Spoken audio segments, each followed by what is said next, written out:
Black High Priestess. I did a cleansing today. I thoroughly cleaned my place, my temple, and I just got out of the shower. It's a beautiful day. It's a beautiful rainy day. All the snow melted.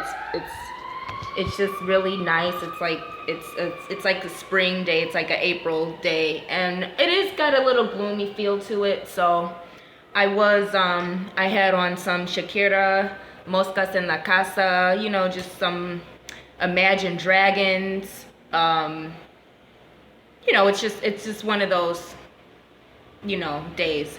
So I just really quickly, while I have a nice fresh energy, I was told to go live and give you all some Iyami mystery, some just some introduction to the Iyami through the aspects of the triple goddess, and explaining that using the primary female orisha and female energies, which are the primary colors red, yellow, and blue. And from those primary colors, red, yellow, and blue, all colors are made. So, and it's important to remember that white is the absence of color and black is the composition of all colors. All right? So, and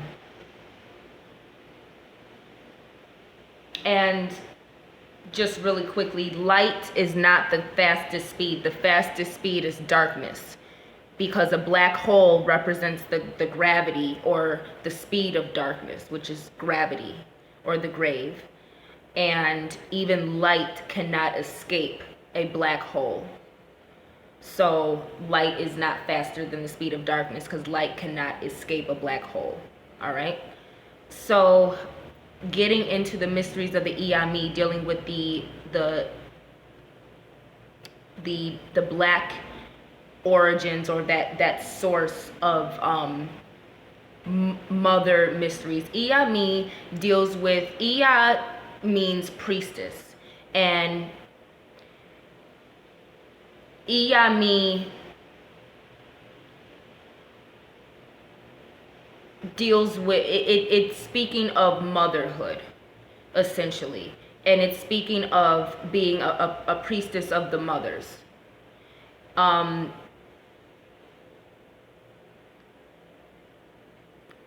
So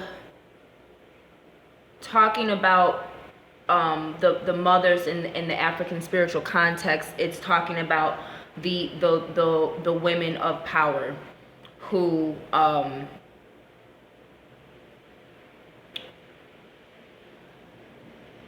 so to speak, we call them mothers because they serve as that when they are taking us through our journey to female divinity, and to divinity and through African spiritual rites. They take you in the way a mother does. In African spirituality, and mysteries of it, you are considered under the house of an orisha, or a child of an orisha. So Iyami deals with those who are taken in by the mothers to learn the mysteries the way a daughter would from a mother, so to speak. So and dealing with the mysteries of the mothers of humanity, and the aspects of the mother, and that deals with Isis, and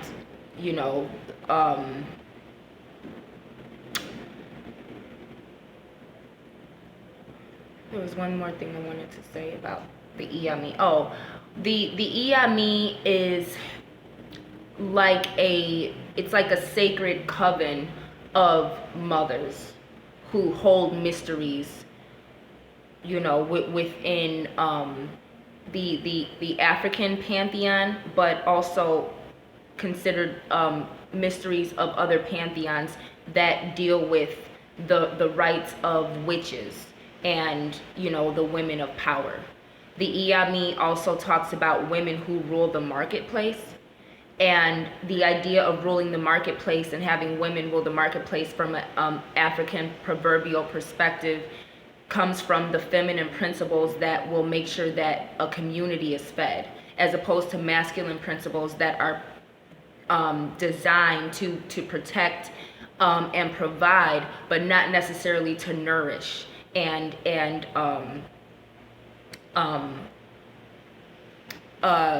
cater to, so to speak.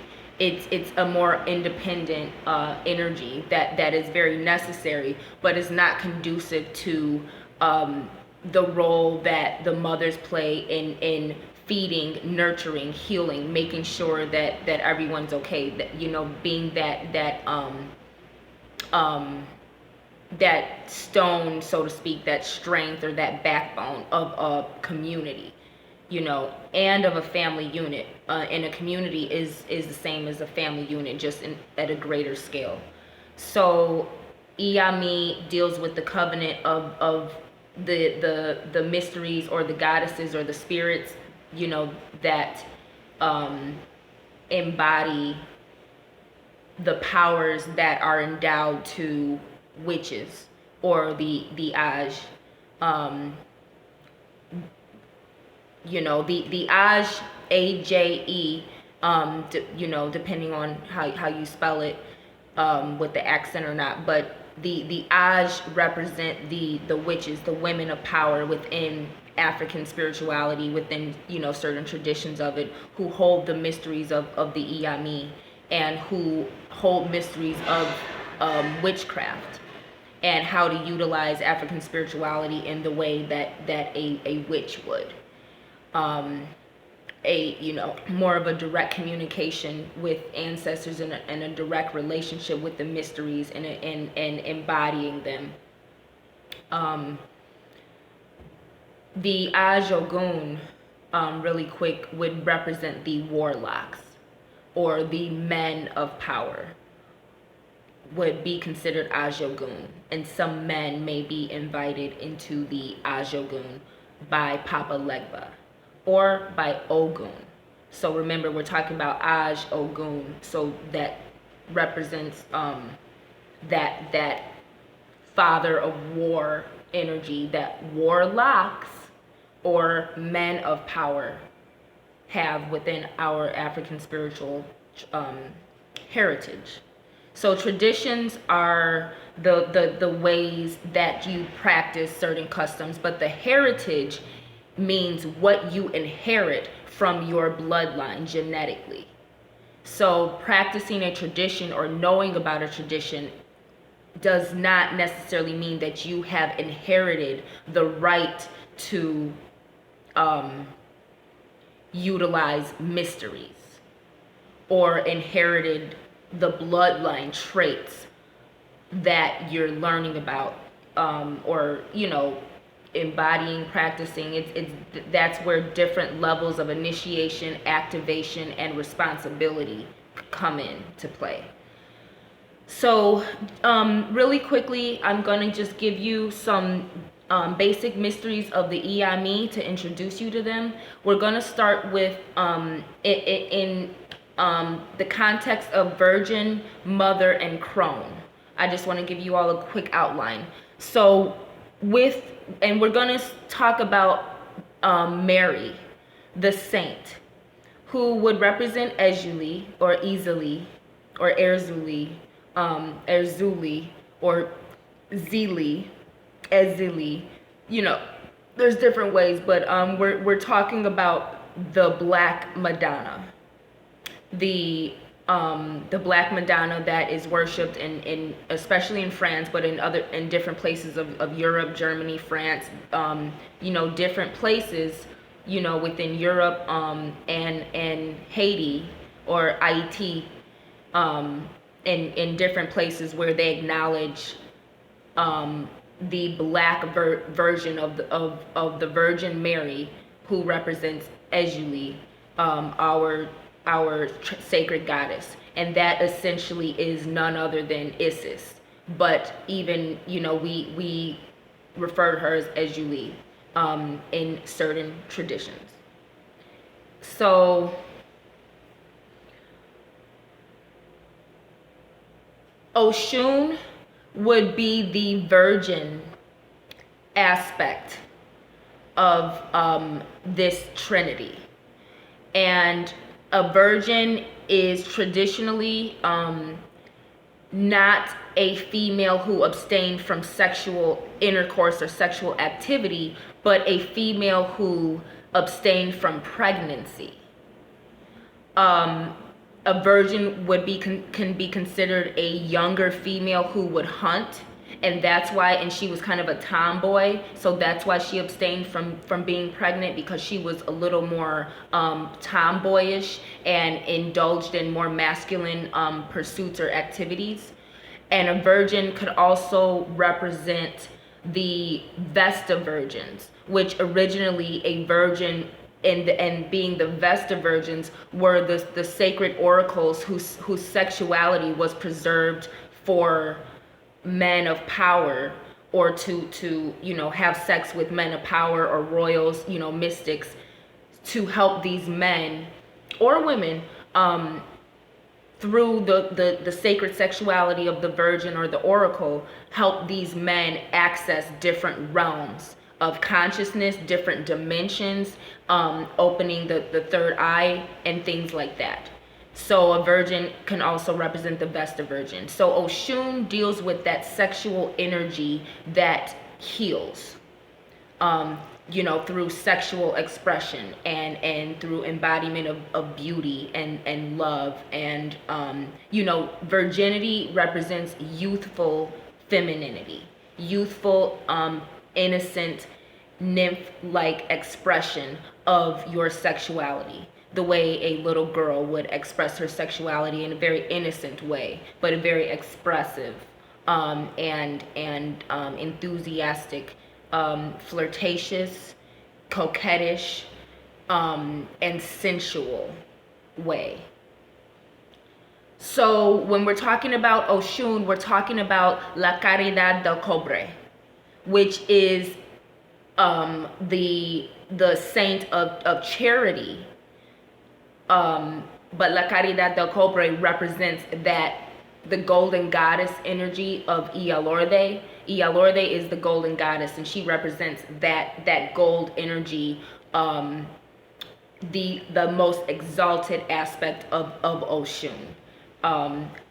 Iyalorde represents she who seizes the crown. That would be the Iyalorde. She would be the model who carries the calabash on top of her head and has a harem or a coven of other Iyalordes or models who are carrying the calabash and the mysteries. So Oshun would cover her hair, or this aspect of the Mother Mary would be the Virgin Mary Magdalene. So Oshun represents the Virgin Mary Magdalene, or La Caridad del Cobre. And again, we're talking about the Virgin Mary Magdalene because Mary Magdalene was a prostitute, meaning her sexuality was sacred, so much so that men paid for it and made offerings for it, and so much so that it was something that she could market and make money off of. In terms of virgins, and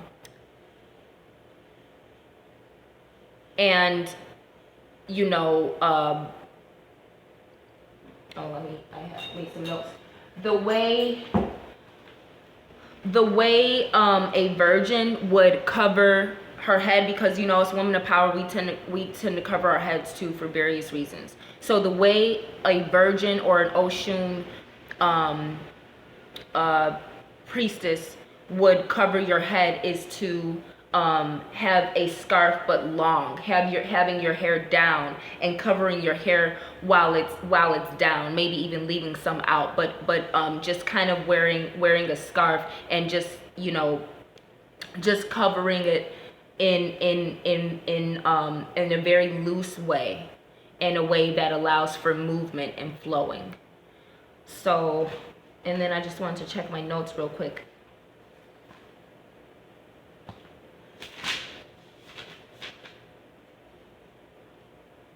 Okay.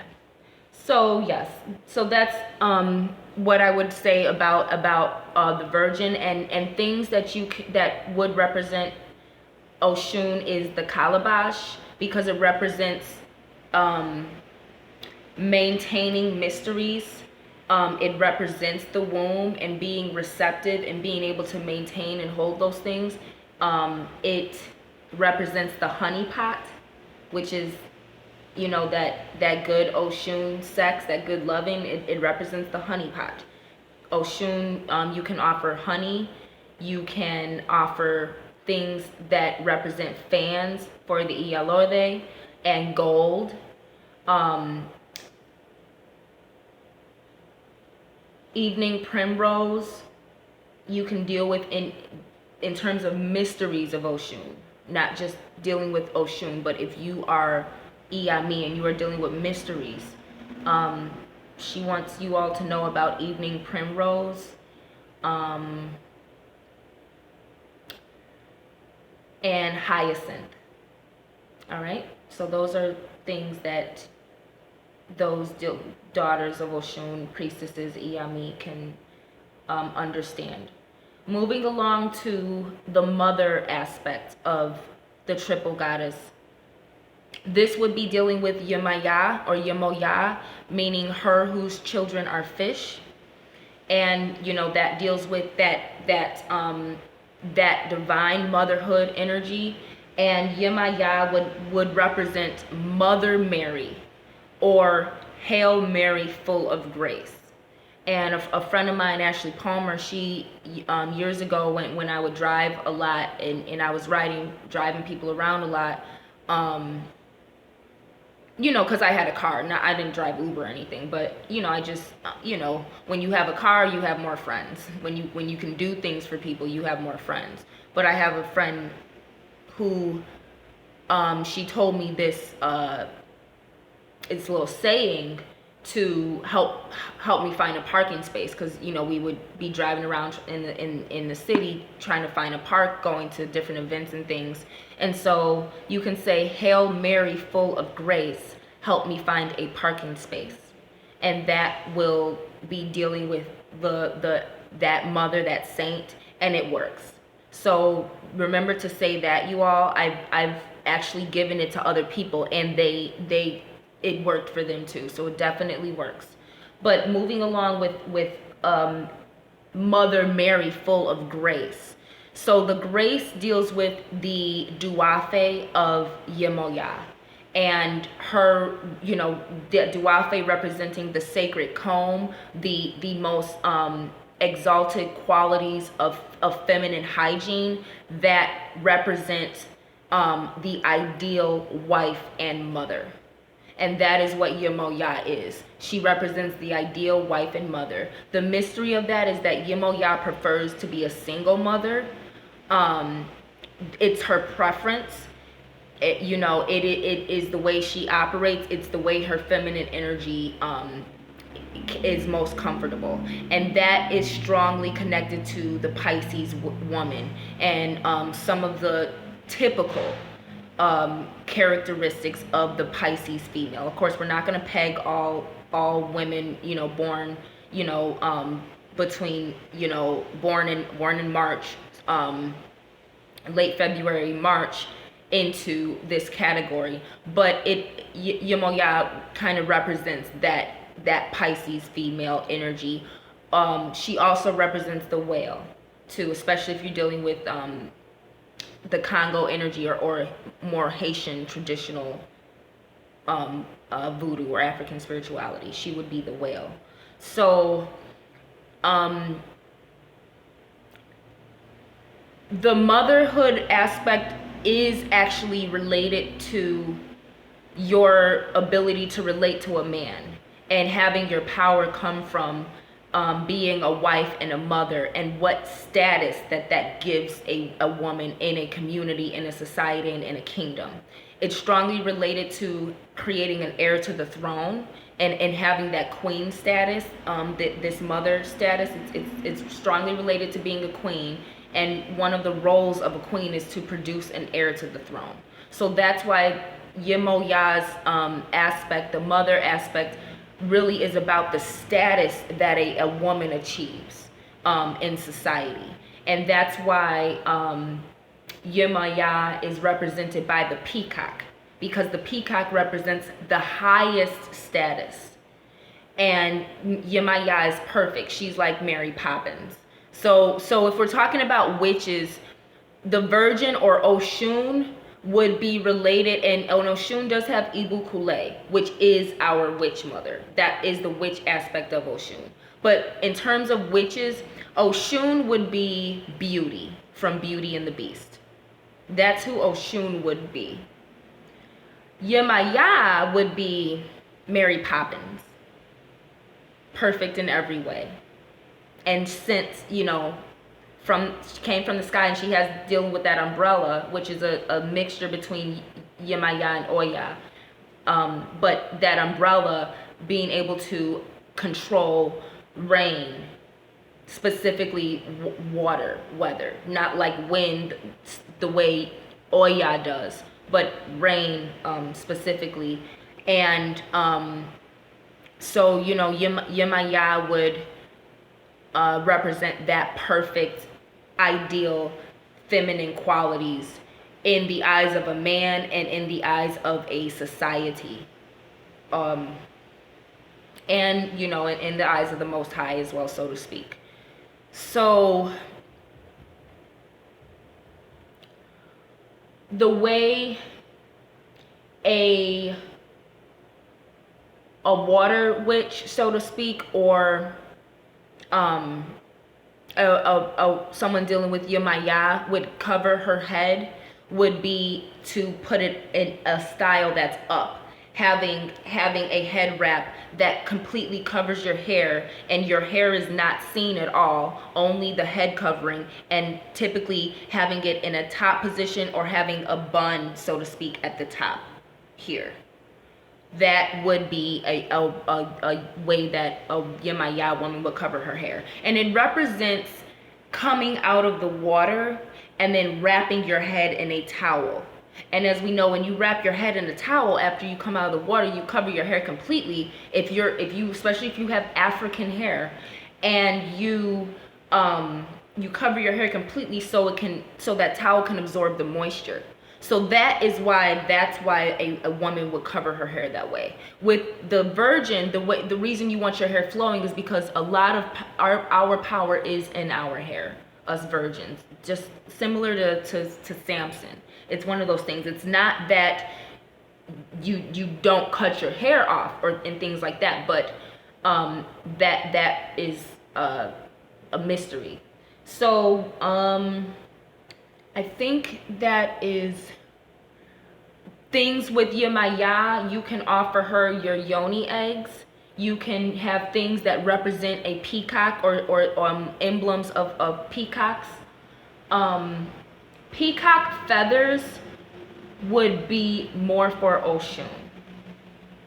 Is a mystery. But things that represent a peacock, and images of, not images, but like emblems, trinkets, things like that are peacocks, those would be good for Yemaya. Definitely salt water, and cleansing your gemstones and your, certain jewelry and certain things with salt water would really go great with Yemaya, and in seashells as well. So moving along to the crone aspect, and so the Virgin represents sexual attraction. Oshun represents the attraction or the lust that attracts two people together, that sexual chemistry. Yemaya represents the gestation of a child. She represents that womb energy and gestating a child. So moving along to and well, I'll say this at the end, each part, but just really quickly, the parts of the female genitalia that are represented. Oshun represents the clitoris and the labia, the lips. Yemoya represents the vagina and the womb, essentially the eggs as well, the ovaries. Oya would represent the birth canal, but Oya represents the menstrual, but she does essentially represent the canal too, where you enter life or death. Okay, but Oya represents the menstrual blood of the woman. She represents the blood, and that's why the crone aspect of the female trinity is Oya or Oyansan, mother of nine, because as we know, she represents the blood because in her patakis, Ogun took her blood away from her to curse her when she went with Shango. And she got her blood back eventually when, after a while, and she was done with Shango and everything. She did get her blood back, and after that she gave birth to 9 Egungun to Ogun, meaning they got back together, and then she was no longer barren. So that's why the Baroness, Mama Bridget, is related to Yansan and is also a crone. Oya represents the barren woman. The crone represents the barren woman. But in African spirituality, that mystery, it's not about, it's about the power of the blood. And that's why it's not necessarily that older women didn't give birth. We did in African traditions. But that barren aspect comes from that mystery of Oya and losing your blood. But having a sorceress power and having wisdom and high witchcraft that, quite frankly, will not work for the Oshun and Yemaya, because they deal with sugarcoating and making things sweet, whereas Oya deals with bitter truth. And there is a power that Yemaya and Oshun don't have, that Oya does, from not compromising truth in order to seem more feminine or desirable, or attractive. So that is what the crone represents, and that's why the crone is often depicted as a older, decrepit woman, because she is not going to create an illusion of beauty, and she's going to give you the ugly truth, no matter what. So this is what the feminine aspect of the crone, and that's the blood of the woman, representing the true power of the woman. And it may be off-putting sometimes, a woman on her period and that attitude she has, but that is that warrior power that Oya represents, the ability to defend yourself as a woman and to defend your rights and to purge things that don't serve you, those things that happen during your menstrual cycle. So that's why the Mary aspect that Oya represents is Bloody Mary. So we have the Virgin Mary Magdalene for Oshun. We have Mother Mary, or Hail Mary, full of grace, for Yemoya. And we have Bloody Mary, which you can say 9 times. Remember, 9 is Oya's number, 9 and 3. But 9 because she's the mother of 9, and her name literally means mother of 9.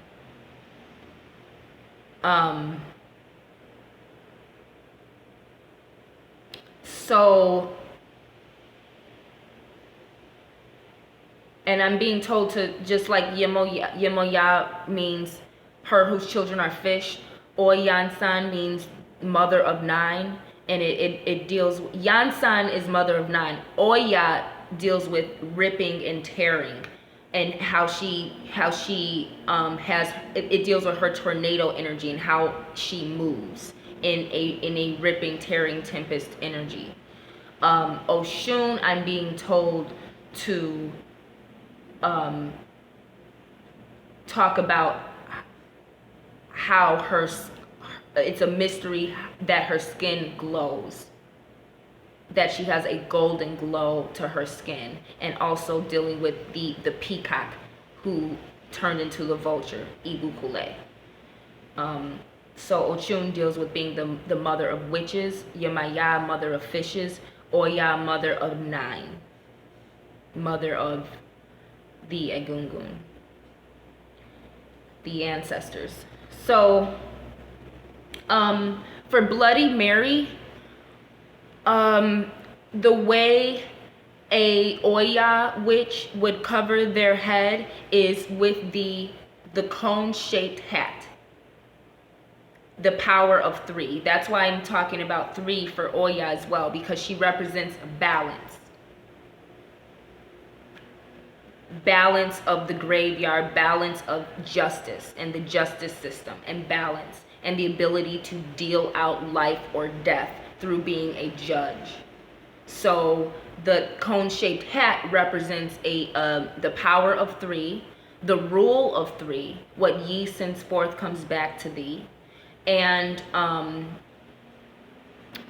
it represents having a direct connection to the Most High, to the heavens, to the Iyami, to the source.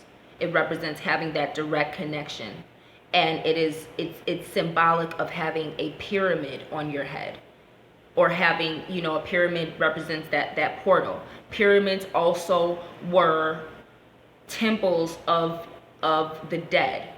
Pyramids were our sacred graveyards, which Oya represents. Pyramids held the sarcophagus, or the tombs, like how vampires sleep in, but where mummies sleep in, and the mysteries of mummification, reincarnation, and rebirth. The mysteries of embalming and preserving bodies and preserving souls, in soul transfusion. So that would be, under Oya, and dealing with the dead energy. So think about that, and why witches wear the cone-shaped hat, and how that relates to the African spiritual Iyami covenant.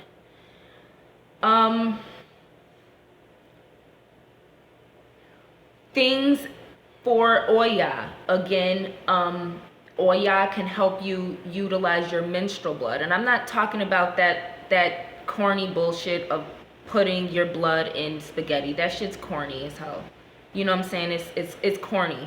It's something that people know about. It's something that women do. It's something women talk about in the South. But from an African spiritual perspective, yeah, it works, but it's corny, because it's really something that, again, Oya can give you mysteries of how to use your blood, but if you have to put a spell on a man in that way to keep him, he's not the man for you. It's one thing to use your blood to empower a relationship that you have. You want to use your blood to get a man, to keep a man, put a spell on a man, that's your prerogative. I don't encourage sisters or anyone to do craft that takes away someone's free will, unless you have to protect yourself, unless you are reversing something that was fired at you, or some people want to just boost a chemical attraction that they have to someone, and they just want to kind of boost it, enhance it. Some people do healing work. Healing work is a way I would approve of, doing craft that could take away a person's free will, but for the better. But for the most part, use the mysteries of your blood. Not in just those type of ways, but really deal with Oya and the things that I talked about, and understand that sacredness of it, and just throwing around stuff just to get men, that's not really what the Iyami is about. That's not what witchcraft is about either. But that's what a lot of females seek out information on witchcraft for. And be careful, ladies, don't go giving away in these groups these stupid cheesy questions that these females ask, that proving that they have no craft and no spirit of divinity in them. Don't share mysteries.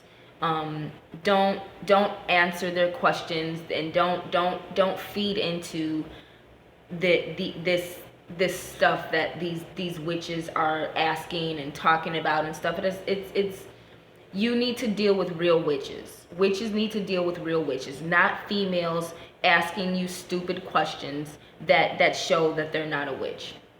There's certain things that a true witch will find and learn on her own, because part of being a witchcraft is excelling in the craft and doing the work, not getting online and asking a bunch of questions, but actually connecting to the craft and connecting to your divinity and learning things and doing the work and excelling at the craft. So again, just really quickly, what you can offer Oya: eggplant. You can dress a candle or certain things with your blood. You can,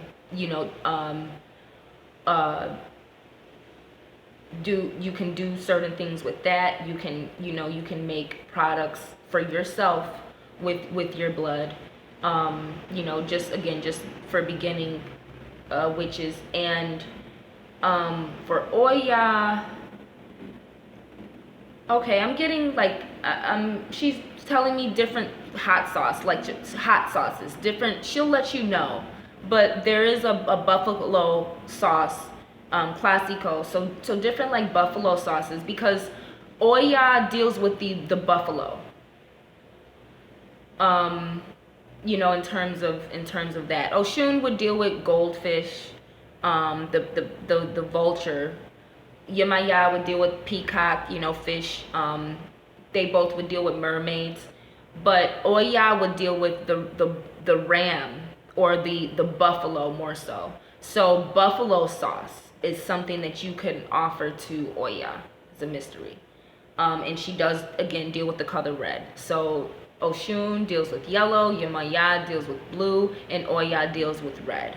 Yellow representing the gold aspect of Oshun, and her mystery of why her skin glows. Blue for Yemaya, representing divinity and royalty, esteem, and high class, upscale. And the blue representing, of course, the water, and the psychic power of Yemaya.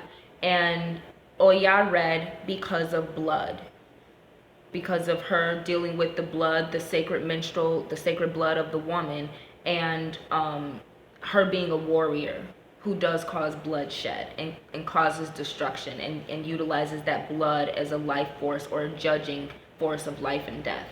And her womb represents the womb and the tomb. So you can have death and rebirth in Oya. And I had Oya very strong today because Oya does thorough cleansing. So I am with Oya today, and Tuesday is a day to offer to Yansan as well. So this was compliments of Oya, these mysteries, and I wanted to give them to you while I had a really clean, clear, fresh Yansan energy. So I think that's all for now. And I will be doing more uploads about the Iyami and mysteries of voodoo and the Orisha. So I hope you all enjoyed this, and let me know if you have any questions, and you all enjoy the rest of your day of war, Mars Tuesday. Peace and love.